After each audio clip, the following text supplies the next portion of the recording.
있습니다.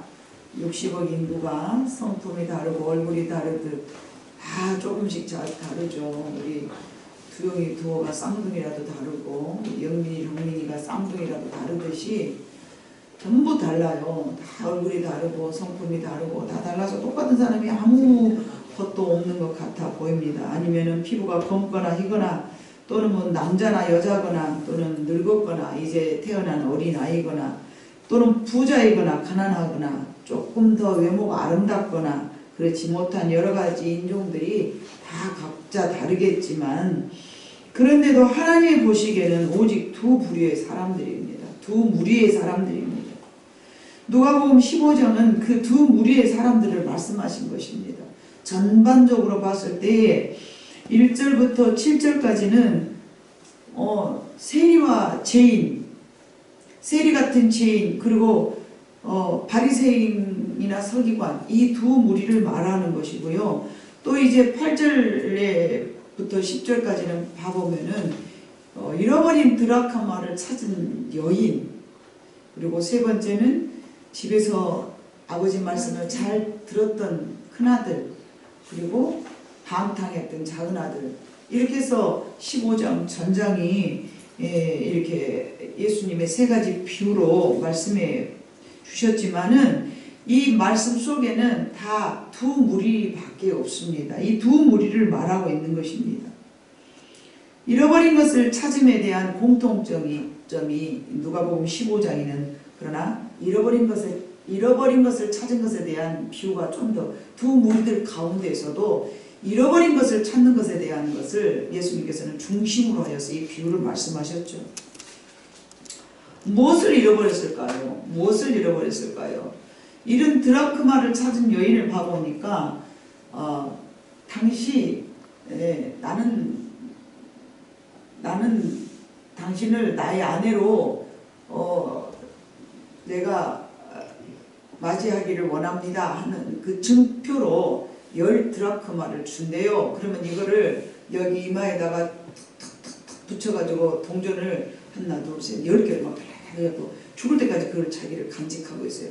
우리가 결혼 반지를 너하고 나하고는 서로 이렇게 한 몸이다 이거를 증표로 우리나라는 반지를 주잖아요. 근데 그때 당시 그 이스라엘 백성들에게는 이렇게 10 드라크마를 주면 여기 머리에다 이렇게 붙이고 살아요. 근데 그 10 드라크마 중에서 한 개가 잃어버리면은 그 남편에 대한 그 결혼이 온전치 못한 것을 이렇게 말해주기 때문에 잊어버리면 절대 안 되는 그런 물품이죠. 죽을 때까지 잘 간직해야 될 그런 그 상징적인 의미가 부여되어 있는 물건이란 말입니다. 근데 그걸 잃어버렸다는 것이죠. 그러니까 신랑은 있지만 신부가 가지고 있어야 돼. 잃어버린 거예요. 그래서 이런 그 바리새인과 서기관이나 또는 또 세리와 죄인 이 두 무리도 봐보면은 우리가 지금 이렇게 읽을 때에 잃어버린 양 그러니까 세리와 죄인들에 대한 그런 말씀인가? 아니에요. 예수님께서 지금 말씀하시고자 원하시는 것은 이전에 나와 있는 바리새인과 서기관들에게 말씀하고 계시는 거예요. 잃어버린 양을 찾고 계신다. 근데 얼른 보면은 이렇게 세리와 죄인들에게 말씀 주시는 것 같잖아요. 하나님을 모르는 사람들이었다. 저들은 죄인들이었다. 그래서 하나님 앞에 돌아오기를 원한다. 이렇게 생각하겠지만 8절부터 10절에 있는 내용이 그거를 뒷받침해 주는 말씀인데 주연이죠. 주연은 이제 바리새인과 서기관들이라면 조연이죠. 조연적인 말씀을 이렇게 해준 거예요. 부가적으로 좀 이해가 되게끔 이렇게 말씀을 한 번 더 하신 거죠. 그리고 나중에 그래도 못 알아먹으니까 집에 있었던 아들을 집 나간 아들이 아니라 집에 있었던 아들을 중심으로 해서 말씀을 하시는 것입니다. 그래서 바리새인과 서기관들이라는 그 무리와 세리와 죄인이라는 이 두 무리들 가운데에서 예수님께서 이 말씀을 중심적으로 전하고 싶은 사람들이 있다면 그거는 바리새인과 서기관들이라는 것이죠. 그래서 봐보니까 회개할 것 없는 의인 99보다 잃어버린 한 양을 찾았음에 더 감사하다. 99명은 그러면은 의인일까요? 이제 조금 이따 제가 더 상세하게 이제 설명을 드리겠습니다만은 우리가 읽지 않았던 15장 29절과 30절에 봐보면은 아버지께 대답하여 이르되 내가 여러 해 아버지를 섬겨 명을 어김이 없거늘 내게는 염소 새끼라도 주어 나와 내 벗으로 즐기게 하신 일이 없더니 아버지의 살림을 창녀들과 함께 삼켜버리는 이 아들이 돌아오매 이를 위하여 살찐 송아지를 잡으셨나이다. 이렇게 그 집 나갔다 돌아온 아이에 대한 불만을 한 큰아들의 태도가 정말 그 한 무리죠. 한 무리, 또 한 무리. 큰아들의 같은 태도를 가지고 있는 한 무리, 집 나갔다 다시 돌아온 한 무리, 이 두 무리가 있었는데 하나님의 일은 예수님께서 이 땅에 오셔서 잃어버린 영혼을 찾기 위함인데 하나님의 마음을 모르는 바리새인과 서기관들은 애써서 자신들의 그 희생이나 자신들의 율법 지킴, 애써서 하나님을 섬기면서 금식하고 안식일을 지켰고 고아와 과부들을 불쌍히 여겼고 왼손이 섬겼던 것을 오른손이 모르는 것처럼 열심히 하나님의 말씀을 잘 섬겼어. 잘 섬겼기 때문에 본인들이 생각할 때는 죄인이라는 생각을 안 하는 거예요. 그냥 모르면서 살아가고 있는 죄인이라는 거죠. 내가 죄인인지 모르면서 살아가는 죄인과 내가 죄인이라는 것을 알며 살아가는 죄인, 이 두 무리로 볼 수 있다는 것입니다. 자신에게 부당한 것이 생겼을 때에 정말 하나님이 왜 나한테 이러시지? 우리가 믿는 사람들이, 기독교인들이 자칫 잘못하면 그렇게 하나님 앞에 불만을 토해낼 수가 있어요. 나는 하나님을 열심히 잘 섬겼는데 왜 하나님은 나한테 이렇게 말씀하시고 나를 안 도와주시지? 이런 무리들이 있단 말이죠. 그러나 교회 안에서도 항상 내가 죄인임을 고백하면서 하나님, 저는 하나님께 드린 것도 없고요. 제가 하나님 앞에 봉사한 것도 없고요. 저는 마땅히 교회 안에서 쓸모가 없는 인간입니다. 이렇게 나는 죄인입니다 하는 무리가 있는가 하면 저 사람은 왜 저렇게 일도 안 하고 그래요? 왜 저 사람은 할만한데 아무것도 안 하고 저렇게 하나님의 말씀을 불순종하고 있는 거예요? 이런 뭔가 하나님 앞에서 잘해 보인 것 같으나 하나님 입장으로 보셨을 때는 바르지 못한 무리, 늘 하나님과 함께 있는 것 같았는데 함께 있지 않았던 무리, 누가 봐도 하나님과 멀어져 있었는데 그러나 하나님 앞에 긍휼을 받은 그런 무리, 사람이 생각하는 무리와 하나님이 생각하는 무리가 전혀 다르게 그렇게 있다는 것이죠. 내가 아무리 죄를 지었음에도 불구하고 죄 지은 걸 모르는 무리, 지금 바리새인과 서기관은 자신들이 죄인임을 모르는 죄를 지고 있습니다. 예수님께서는 지금 그런 바리새인들을 향하여서 심히 안타깝게 생각하시면서 나는 너희를 잃어버렸어. 나는 너희를 잃어버린 거야. 내가 찾고자 원하는 것은 바로 너라고. 이렇게 말씀하고 계시는 것입니다. 세리와 창기는 어차피 그들이 스스로 죄인임을 알고 있었기 때문에 그들을 불쌍히 여기는 것을 누구나 알고 있는 사실이고요. 그러나 서기관은 스스로 자신이 죄인임을 모르고 있기 때문에 예수님께서 안타까운 마음으로 잃어버린 양으로를 비교하면서 잃어버린 10드라크마를 비유하시면서 원래 내 자식이었는데 집 나가버린 아들을 비유하시면서 누가복음 15장에 있는 말씀은 바리새인과 서기관에게 직접적으로 안타까워하시는 말씀임을 우리는 알아야 됩니다. 그들은 예수 그리스도의 순결한 생애를 보고 두려움과 양심의 가책은 느꼈지만 자존심과 세속적인 이기심을 버리고 싶지 않아서 예수님께 마음을 열지 않았습니다. 그들은 하나님의 말씀도 알고 본인들이 스스로 하나님의 말씀을 가리키던 자였습니다. 유대인들은 세리와 창기를 멸시하였으나 예수님은 전혀 멸시하지 않았습니다. 하나님은 그들을 결코 구원받지 못할 부류로 취급하지도 않았습니다. 오히려 그들을 더 동정하시고 그들의 불행과 죄를 불쌍히 여기고 계심을 우리는 말씀하고 계십니다.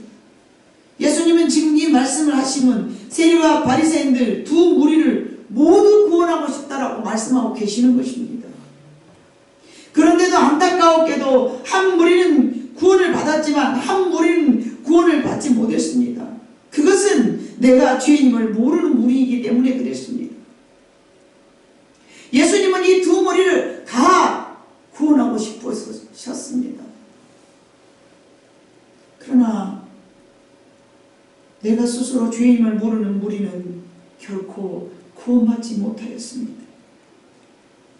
예수님 입장에서 보실 때는 똑같은 죄인들이었습니다. 똑같은 죄인들이었습니다. 세리와 창기 그리고 바리새인과 서기관 다를 바 없는 죄인들이었습니다.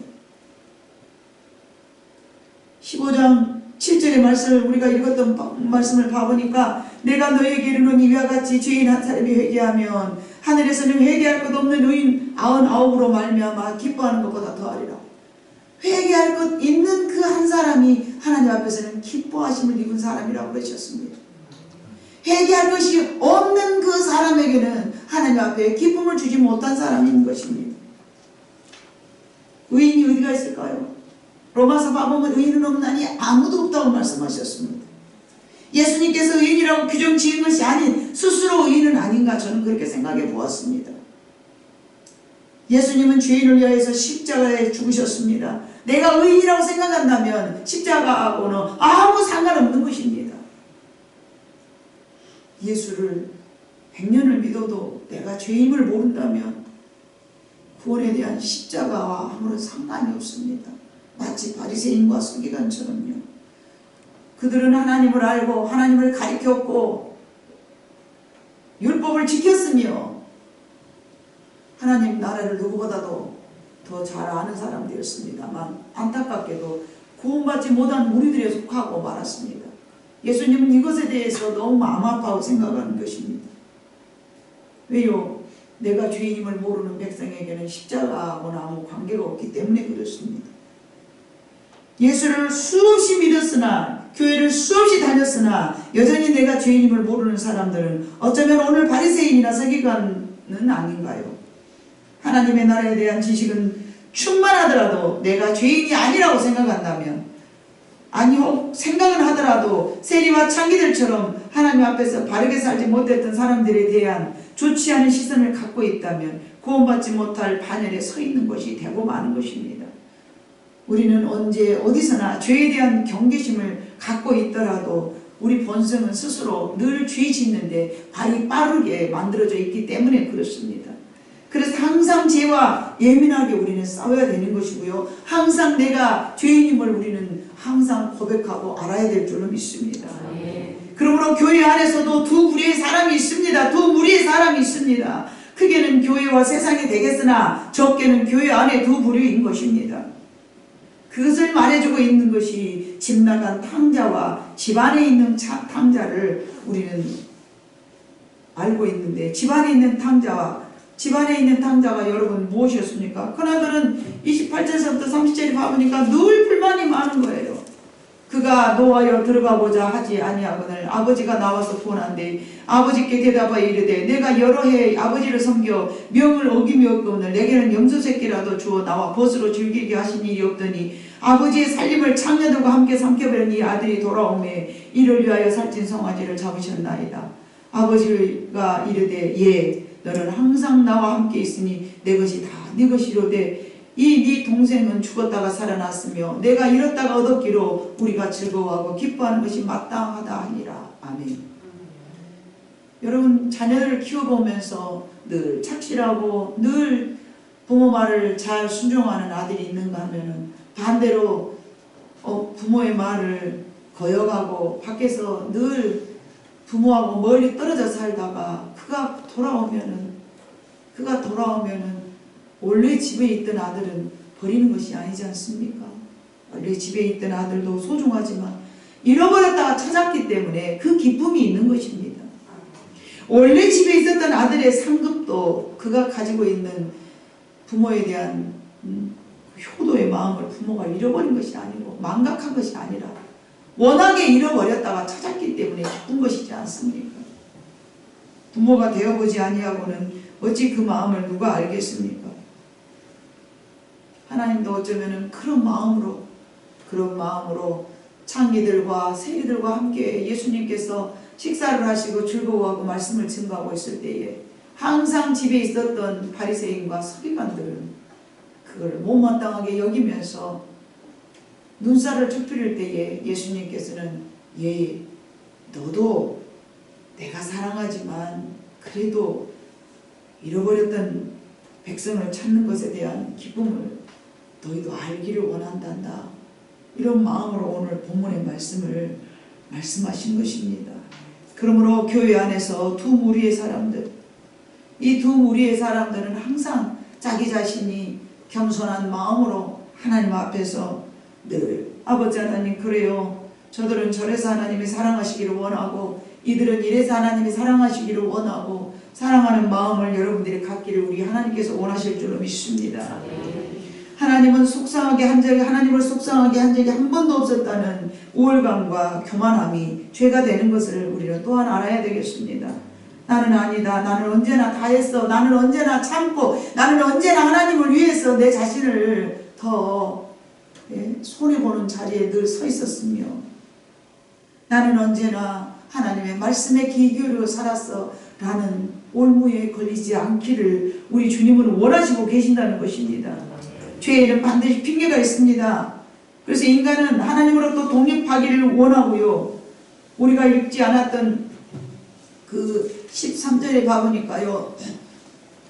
그 후 며칠이 안 되어 둘째 아들이 재물을 다 모아가지고 먼 나라에 가 거기서 허랑방탕하며 그 재산을 낭비하더니 항상 하나님과 분리하고 싶은 마음이 우리 인간의 본성에 있습니다. 항상 하나님과 분리되고 싶은 거. 왜요? 내가 옳다고 생각하고요. 내가 즐기고 싶고요. 그렇기 때문에 그러는 거예요. 세상에서 또 즐겁게 살아가고자 하는 욕구가 있어요. 여러분 에베소서 5장 16절로 18절에 한번 봐보니까요. 세월을 아끼라 때가 악하니라. 그러므로 어리석은 자가 되지 말고 오직 주의 뜻이 무엇인지 이해하라. 술 취하지 말라. 이는 방탕한 것이니 오직 성령으로 충만함을 받으라. 여기서 술 취하지 말라는 것은 단지 술을 마시지 말라는 내용이 아닙니다. 단지 술만 취하지 말라는 얘기가 아닙니다. 세상 일에 너무 취해 있지 말라는 뜻입니다. 세상 일에 너무 마음 쓰지 말고 있거라. 세월을 아껴라. 때가 악하니라. 저는 한 번씩 항상 누워서 이렇게 내 자신을 뒤돌아볼 때 죽음을 생각해 봅니다. 죽음을 생각해 봅니다. 과연 내가 죽을 때에 나는 얼마나 잘 살았는가 후회하지 않을까? 과연 내가 죽음을 내 문 앞에 두었을 때에 주님을 만났을 때에 얼마나 내가 잘 살았다고 말할 수 있을까? 이렇게 생각해 보면요. 인생이 참 허망하다는 생각을 해봐요. 어렸을 때는 부모 밑에서 부모가 양육한 대로 보호받고 살다가 성년이 돼서는 이제 독립하고 부모로부터 독립하고 이제 내 가정을 갖고서 아이들을 양육하고 거기다 헌신을 다하고 거기다 빠치고 헌신을 다해서 아이를 키우다가 나중에 힘없어지면 이제 아무것도 할 수 없어질 때에 그때서 내가 주님 앞에 나간다고 해서 여러분 생각해 보세요. 얼마나 하나님 앞에 죄송하겠습니까? 그래서 주님은 저렇게 말씀하셨어요. 바울 사도를 통해서 세월을 아껴라. 때가 악하다. 우리 세월이 그렇게 길지 않아요. 우리 인생에 주어진 세월이 그렇게 길지 않습니다. 청년의 때에 너희가 하나님을 향하여서 청년의 때에 여기서 말하는 청년은 결혼하기 전에 20대를 말하는 게 아니에요. 지금 여러분이 여기 앉아있는 여러분 대다수가 청년입니다. 청년의 때를 아끼라. 하나님 앞에 우리가 하나님 앞에 봉사한 것은 다 가지고 갈 수 있습니다. 하다못해 길가에 앉아있는 불쌍한 노인들에게 물 한 그릇 떨어주는 것은 여러분의 상급이 되어서 여러분이 가지고 가지만요. 나 자신만을 위해서 열심히 쓰고 먹고 뭔가를 한 것은요, 여러분이 가지고 갈 것이 아무것도 없는 거예요. 나 자신의 먹고 즐거움을 위하여서, 나 자신을 위하여서, 나 자신을 위하여서, 나 자신을 위하여서, 그렇게 나 자신을 위하여서 살아봐. 나중에 죽을 때 지금 주님 앞에서 얼마나 허망하겠습니까? 여러분, 나 자신을 위해서 허비한 세월은요, 아무것도 없습니다. 남은 것이 없습니다. 그러나 여러분, 남을 위해서 살아야 되는 것입니다. 남을 위해서 단 5분을 살았더라도 그것은 여러분의 상급이 될 것이고, 여러분이 지고 갈 것이에요. 짊어지고 갈 상급이라는 거죠. 여러분의 행위를 여러분이 주님 앞에 다 가지고 가거든요. 탕자가 언제서부터 탕자였냐? 탕자가 어떻게 탕자가 만들어진가? 제가 봐보니까 처음에는요, 자기 고집이고요, 이심이고요, 그 다음에 분리고요, 그 다음에는 육욕이죠. 육적인 욕심. 이 바보만 그래 막 호랑방탕에 살고요. 그 다음에 영적 빈곤이 옵니다. 자기 육신을 위해서 충만하게 살다 보면 영적 빈곤이 와요. 영적 빈곤이 계속 오다 보면요, 인간이 비참해져요. 돼지 주염 열매를 먹게 되는 거죠. 자기 인생이 비참해져요. 별볼일 없는 인생이 되어버리는 거예요. 이게 뭐예요? 영적 빈곤함을 이야기하고 있는 거예요. 그 다음에 나중에는 육신이 먹을 것이 없어서 굶주리죠. 굶주려서 저 밑바닥까지 완전히 내려가면요, 그때서 뭐가 온가요? 깨달음이 와요. 깨달음이. 아, 내가 잘못 살았구나, 세상을 너무 좋아했구나, 깨달음이 옵니다. 그리고 이제 그 다음에 결심을 하죠. 내가 잘못 살아서 이렇게 살지 말자.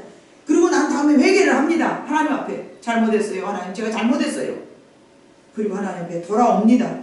돌아오고 다시 하나님과 화목을 하죠. 하나님과 화목하고 나면 하나님께서 뭐를 입혀주십니까? 새 옷을 입혀주십니다. 새 옷을 입고 나면 다시 뭐가 됩니까? 내 인생이 즐거워지는 것입니다. 이게 다른 모든 인생에게 항상 반복되는 거예요.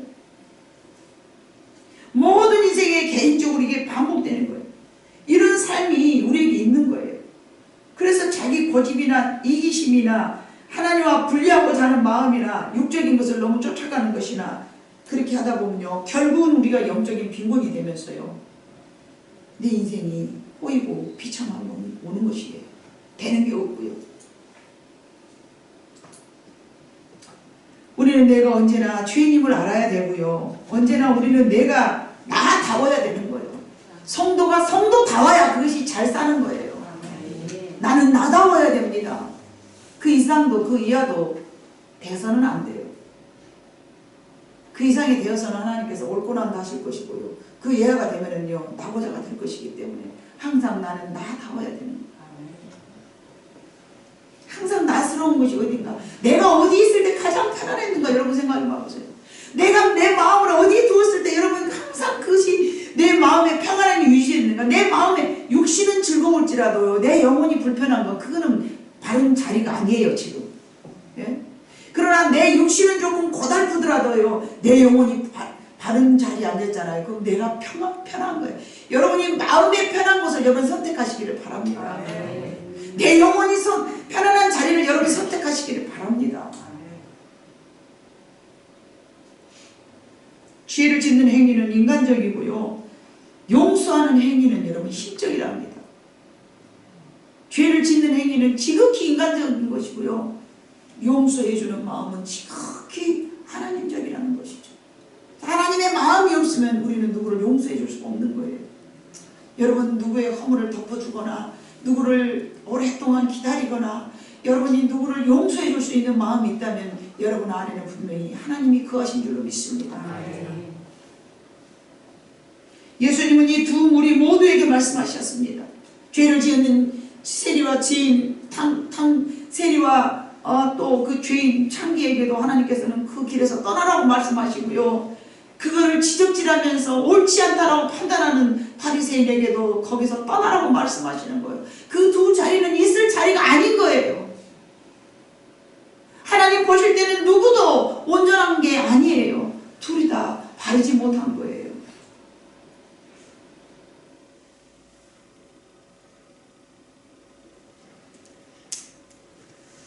그러나 중요한 것은 한 무리는 구원받지 못하였고 한 무리는 구원을 받았다는 것이죠. 왜요? 한 무리는 무리는 내가 죄인임을 아는 것이고 한 무리는 내가 죄인임을 모르는 것이죠. 이게 얼마나 안타까운 일입니까? 창기와 세리는 두렵고 떨리는 마음으로 예수님의 구원의 손을 팽개치지 아니하고 붙잡았어요. 그러나 바리새인과 서기관은요 회치는 무덤이라고 예수님께서 말씀하셨습니다. 한 무리는 구원하셨고 한 무리는 구원하실 수 없는데, 죄는 다 같은 죄인인데 왜 다르게 취급하셨을까요? 요한복음 9장 41절 여러분 봐보니까요, 뭐라고 말씀하는 예수님께서 이르시되 너희가 맹인이 되었다면 죄가 없으려니와 번다고 하니 너희 죄가 그대로 있느니라.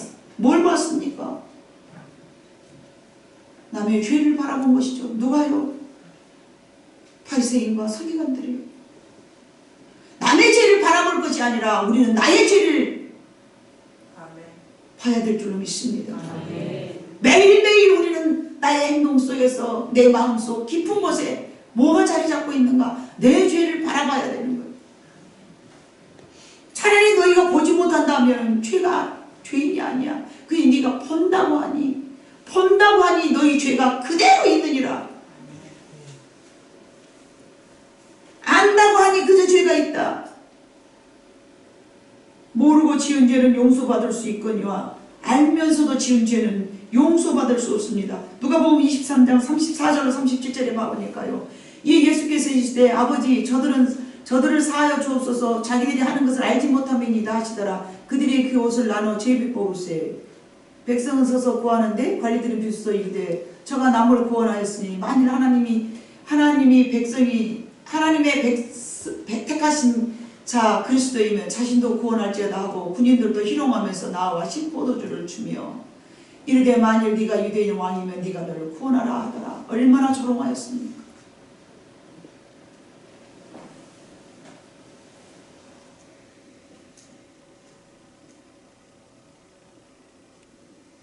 알고도 지었기 때문에 네가 유대인 왕이면 네가 너를 구원하라고 조롱했던 그들,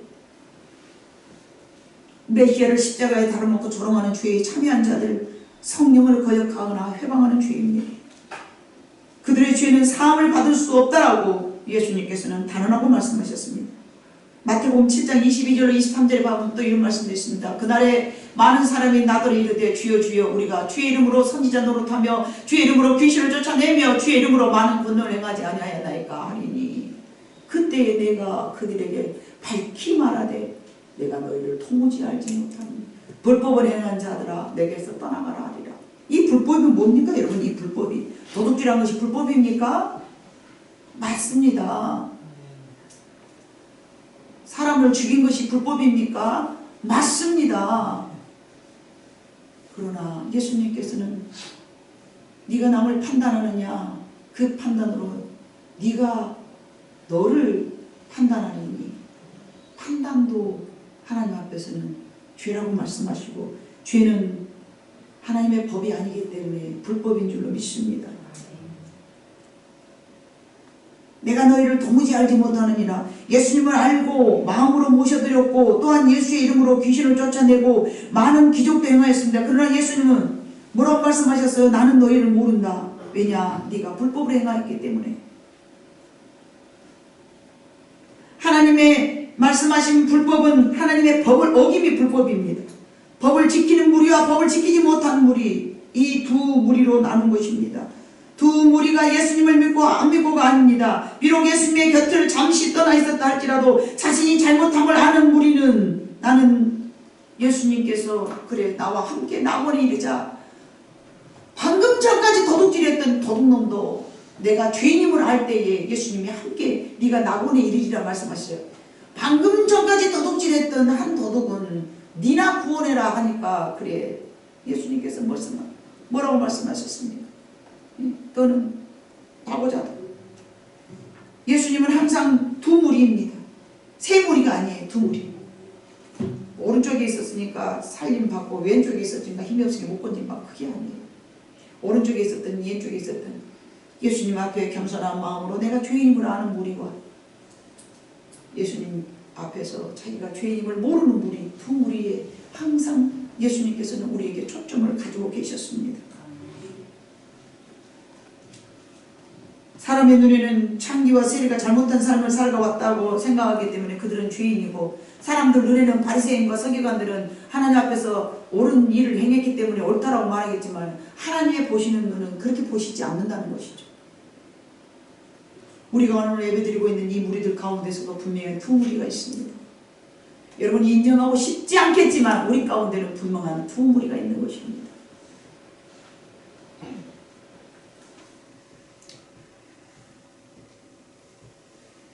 여러분, 하나님께서는 우리 모두가 다 죄인이지만 죄인임을 아는 무리와 죄인임을 모르는 무리, 크게는 이것밖에 아니라는 사실을 반드시 기억하시기를 바랍니다. 내가 11조를 했고 주의를 했고 목사로서 많은 행동을, 많은 예수님 앞에 기적을 나타내고 신의 은사를 나타내고 예언을 해주고 방언을 하고 이 산을 들어서 저 산을 옮길 수 있는 능력을 갖고 있었다 할지라도 내가 죄인임을 모르는 목사가 있다면 그거는 버림받은 무리입니다. 서기관과 바리새인입니다. 오늘 여기서 말씀을 전하는 저 역시 내가 죄인임을 모른다면 저는 구원받지 못한 백성이라는 것이죠. 여러분, 우리는 다 내 스스로와 세리와 창기 같은 더러운 죄인임을 깨달아야 됩니다. 실제적으로 세리와 창기가 그들의 직업일지 아닐지는 모릅니다. 다만 예수님께서는 비유로 말씀하셨습니다. 그들이 직업상의 문제가 아닙니다. 여러분, 마음의 문제입니다.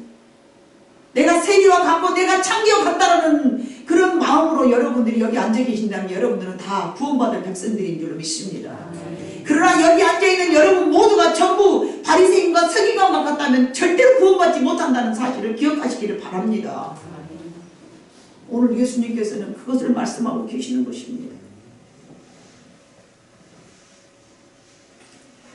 회개할 것 없는 99명을 기뻐하시지 않고 회개하고 돌아오는 한 명을 하나님께서는 기뻐하신다고 말했습니다. 내 스스로 죄인이 아님을 착각하고 살아가는 많은 그 신도인들, 그것들에 대한 안타까움을 예수님께서는 말씀하고 계십니다. 오늘 이 시대에 적용되어야 될 말씀입니다. 과거에 예수님께서 계실 때에도 이 말씀은 필요했지만 오늘날 이 시대에도 이 말씀은 필요합니다. 내가 죄인임을 모르는 무리가 너무 많이 있기 때문에 그렇습니다.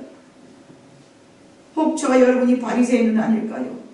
늘 주님 곁에 앉아있다고 착각하거나, 그래도 나는 기도한다고 착각하거나, 늘 말씀을 듣고 내가 말씀을 본다고 착각하거나, 그러나 불법을 행한다면 마태복음 7장 22절과 23절에 있는 말씀처럼 우리는 도무지 나는 너를 알지 못한다, 내가 죽음에 이르렀을 때 내가 너를 알지 못한다고 생각하면 우리는 헛산 것입니다. 과거에 현신의 권사님이 계셨습니다. 그분이 얼마나 많은 환자를 건졌는지 모릅니다. 그러나 그분이 스스로 내가 죄인임을 몰랐던 모양입니다. 나는 너를 모른다라고. 잠시 혼전을 잃고 주님 곁에 섰는데 대한민국의 현신입니다. 그러니까 네가 누구냐? 나는 너를 모른다. 그렇게 말씀하셨다는 거예요. 여러분, 우리는 능력을 못 나타내도 괜찮습니다. 여러분 안에서 그리스도의 사랑이 나타나지 않아도 괜찮습니다. 물론 그렇게 향해서 내가 변화되려고 노력하고 가야겠지만 첫 번째 중요한 것은 절대로 내가 죄인임을 꼭 기억하시기를 주님에게 부탁드립니다. 우리 인생을 뒤돌아보면서 우리 모두는 하나님 앞에 지극히 큰 죄인이며 우리 모든 죄 때문에 십자가에 죽어주신 예수님의 은혜가 아니면 우리 모두 역시 하나님 앞에 예배드릴 수 없는 죄인임을 잊어서는 안 될 것입니다.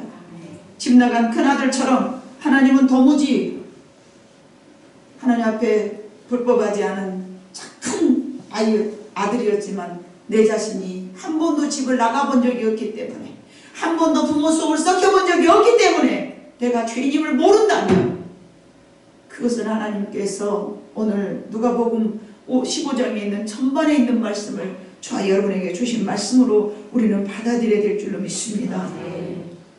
아쉽게도 구원받지 못한 자리에 쓰고 말았던 바리새인과 서기관들, 얼마나 하나님 아쉬워하십니까? 그들도 하나님께서는 버리고자 원하지 않으셨습니다. 그 아쉬운 반열에 서지 말아야 될 것입니다. 두 종류의 죄인들은 예수님께서 말씀하셨습니다. 우리 모두는 죄인이고 항상 세리와 창기 같았음을 기억하라고 오늘 말씀하시는 것입니다.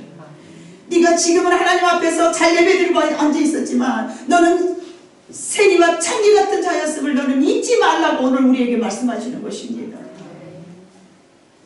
내 스스로가 많이 한다고 하여서, 많이 본다고 하여서 죄인이 아니므로 우리는 착각할 수가 있습니다. 혹이라도 우리가 이렇게 될까봐 예수님은 우리에게 오늘 이렇게 세 가지로 비유하시면서 말씀하신 것입니다. 그 무리에 서 있지 말거라. 그 자리에 서 있지 말거라. 어디 가요? 우리의 마음이요. 우리 마음이 나는 항상 옳다고, 나는 항상 잘한다고, 나는 실수함이 없다고, 나는 늘 참아왔다고, 나는 하나님 앞에 늘 봉사해 왔다고 이 자리에 서 있지 않기를 우리 하나님은 오늘 우리에게 말씀하고 계시는 것입니다. 왜요? 구원받지 못하게 될까봐.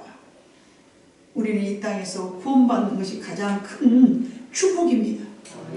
이 땅에 살면서 무엇을 하였든, 무슨 많은 업적을 남겼든 안 남겼든, 내가 주님의 말씀이 정말로 굉장히 뭔가를 다 못하더라도 내가 죄인인 것만큼은 반드시 기억하시기를 우리 하나님이 원하신 줄로 믿습니다.